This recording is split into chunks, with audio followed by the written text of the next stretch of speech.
Jesus gostava muito de ensinar por parábolas. Elas nos ensinam por meio de comparações. Jesus usa de elementos do dia a dia do povo para ensinar a eles algumas lições. E para ensinar a nós hoje também. Então, no texto de hoje, do Evangelho conforme Lucas, capítulo 20, Jesus conta a seguinte parábola, que há pouco foi lida. Certo homem comprou uma vinha. E plantou ela. E ele a alugou a lavradores e se ausentou por um tempo. Era costume na época, na Palestina, na época de Jesus, segundo alguns estudiosos, que houvesse esse tipo de situação. Que o estrangeiro comprasse uma propriedade e então alugasse ela para trabalhadores tomarem conta enquanto ele se ausentava. Mas aqueles que alugavam, os trabalhadores locais, eles alugavam por um preço, que normalmente era a proporção ali da produção que aquela terra produzisse. No caso das vinhas, o pagamento provavelmente era uma certa quantidade de uva, para poder usar aquele terreno alugado. Jesus continua dizendo, e então ele relata na parábola que no devido tempo, o dono da vinha, enviou um servo para receber as rendas, o aluguel, da forma de frutos. Mas ao invés daqueles que alugaram pagarem o aluguel, eles reagiram com violência. O texto diz que os lavradores, então, depois de espancarem este servo enviado pelo dono da vinha, despacharam ele sem nada. Então, o dono enviou o segundo servo. Enviou para trazer o aluguel. Mas o texto diz que eles também bateram nele e, tendo-o desonrado, o enviaram de mãos vazias. O dono, muito paciente, então envia um terceiro servo. Mas também a este, depois de o ferirem, o expulsaram de mãos vazias. Então o dono da vinha perguntou: o que eu vou fazer? O que farei? Estou tentando e eles rejeitam os meus servos. O que nós teríamos feito? Chamado as autoridades? Pedido ajuda? Teríamos ido confrontar? O que o dono fez? Ele enviou seu filho amado, o herdeiro. Talvez o respeitassem. Povo de Deus, esta parábola de Jesus é uma comparação muito clara e pela linguagem você já deve ter entendido o sentido dela. Jesus aqui está falando sobre a rejeição dos profetas e mensageiros de Deus enviados ao povo de Israel, que é considerado a vinha, e que termina na rejeição do filho amado, do dono da vinha, do filho amado de Deus, quando este vem para visitar a vinha, a igreja, o seu povo. Aqueles que cuidavam da vinha são maus. Os líderes religiosos eram maus. As pessoas como um todo são más. Mas o mais surpreendente de todas essas ações perversas daqueles que alugaram o terreno e a vinha, não é que eles sejam tão maus assim, mas o foco está na paciência do dono da vinha, que enviou um servo, enviou o segundo, enviou o terceiro e enviou o seu próprio filho. ao invés do dono ir lá punir aqueles lavradores, num primeiro momento, o que ele faz? O dono envia o seu filho amado. O filho, ele vai para aqueles que o rejeitaram e rejeitaram os que vieram antes dele. Porque o filho veio para salvar aqueles que atentam contra a vida. O filho veio para anunciar arrependimento, pois não quer que nenhum se perca, nem mesmo aqueles lavradores maus. Jesus conta essa parábola com um propósito: arrependimento daqueles que o rejeitam. Pois se Deus não quisesse arrependimento, Ele não teria enviado os profetas que enviou, os mensageiros da forma com que Ele enviou, e não teria sido tão paciente com o povo, como ainda é hoje. Mas teria deixado o povo se perder sozinho. Mas Deus, Ele é rico em graça e compaixão. Deus é insistente para salvar um povo que é teimoso. Deus é misericordioso. O que acontece é que por causa do pecado, muitos rejeitam e rejeitaram os profetas, muitos rejeitaram o próprio Filho quando ele veio, muitos ainda hoje rejeitam o próprio Deus e a sua vontade nas suas vidas. Por isso essa parábola, esse texto de hoje de Lucas, ele fala também para nós hoje, como igreja cristã, a nova vinha ou o novo Israel, ou a continuação do Israel. Num período em que vivemos a Quaresma e nos aproximamos da Páscoa. Arrependimento, contrição e fé. Deus continua a chamar os pecadores para si, a reconhecerem quem são, e concede graça, concede perdão.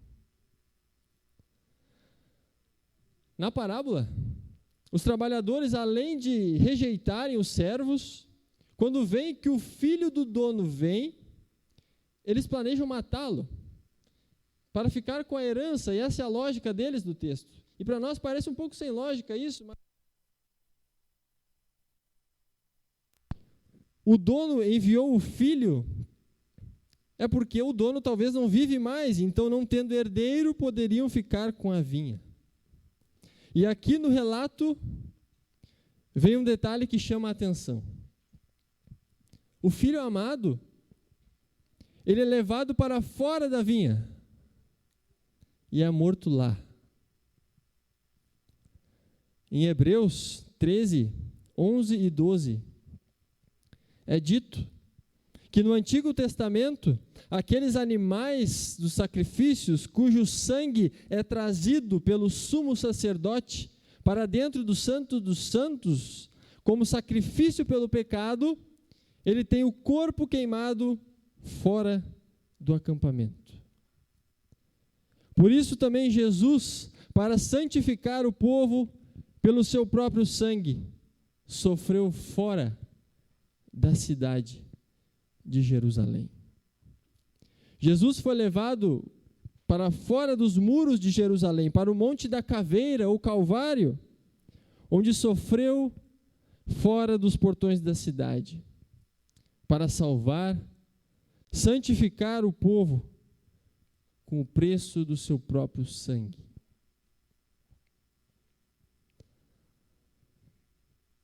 Vendo o que aconteceu com o filho amado do dono da vinha, o que o dono da vinha fará? Faz a pergunta do texto. E o texto responde: ele virá e exterminará os lavradores maus. Então Jesus faz a comparação do filho rejeitado com a pedra principal angular que é rejeitada. E Jesus cita os Salmos, nos mostrando que os Salmos falam dele. O Salmo 118 diz: a pedra que os construtores rejeitaram, essa veio a ser a pedra angular. Todo o que cair sobre esta pedra ficará em pedaços, e aquele sobre quem ela cair ficará reduzido a pó.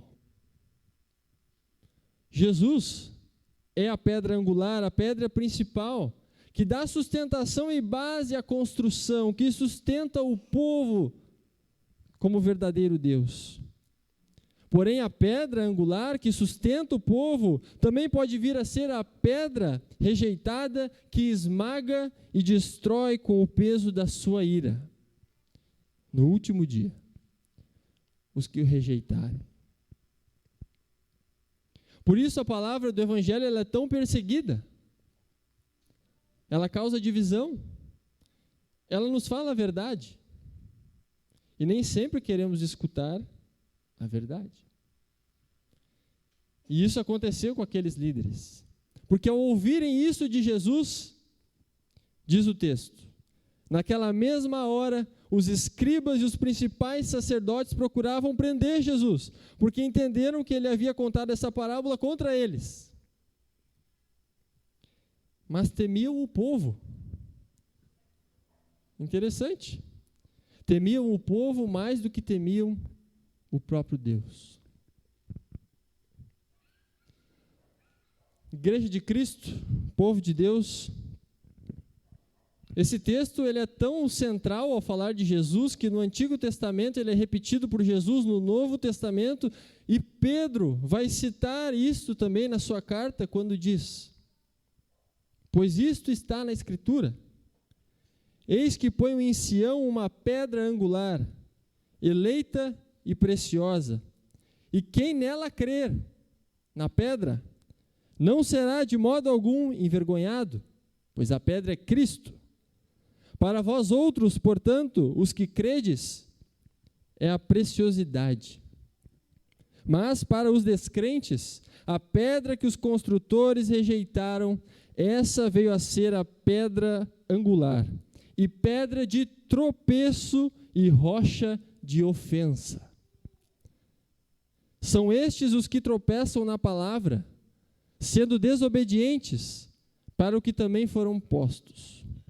Vós, porém, sois raça eleita, diz Pedro, sacerdócio real, nação santa, povo de propriedade exclusiva de Deus, a fim de proclamardes as virtudes daquele que vos chamou das trevas para a sua maravilhosa luz.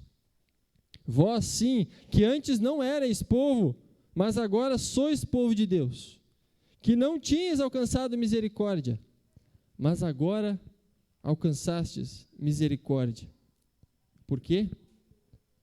Porque a pedra, Jesus, é a teu favor. Porque Jesus, a pedra de sustentação, a pedra angular, a principal, é aquela que sustenta o seu povo e que sustenta você. Esta pedra angular, ela quebra e esmaga. Ela vem como julgamento esmagador sobre aqueles que rejeitam o Filho.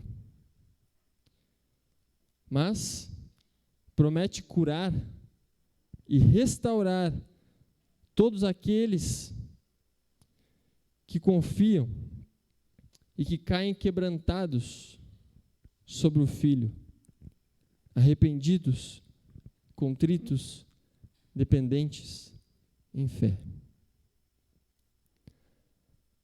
Essa palavra das parábolas de Jesus pode ilustrar o coração dos pecadores, mas é uma revelação sobre o coração bom e gracioso de Deus.